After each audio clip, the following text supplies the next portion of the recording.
Dr. Sharma. I read in LKG class. I am 4 years old. I live in Katra Vaishno Devi. आज मैं आपके सामने डोगरी सुहाग गाने जा रही हूँ, जिसका टाइटल है मेरे बाबल जी बेदी दे बोल दे नी तोते. वे मेरे बाबल जी बेदी दे बोल दे नी तोते, तुसी बोल दे क्यों नी. वे मेरे बाबल जी बेदी दे अंदर रखा लोई, मैं छम छम रो, तुसी बोल दे क्यों नी. वे मेरे बाबल जी साडी है जोगियां बल फेरी, कदी पाई कदी नहीं. वे मेरे बाबल जी नाया खोती साडी, मैं होई अपराय, तुसी बोल दे क्यों नी. वे मेरे ताया जी बेदी दे बोल दे नी तोते, तुसी बोल दे क्यों नी.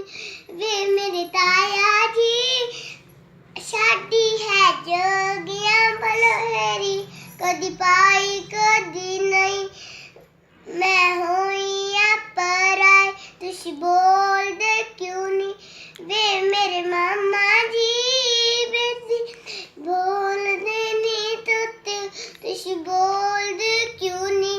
वे मेरे मामा जी बेदी दे अंदर रखा लोई, मैं छम छम रोई, तुसी बोल दे क्यों नी.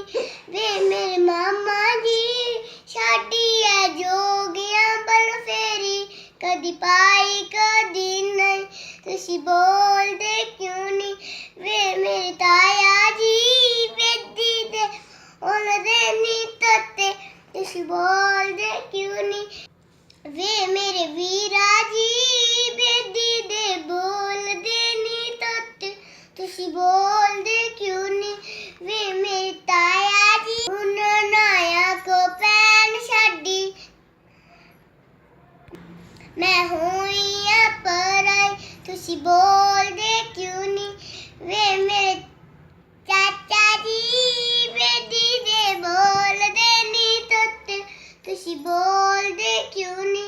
वे मेरे चाचा जी बेदी दे अंदर खलोई, मैं छम छम रोई, तुसी बोल दे क्यों नी.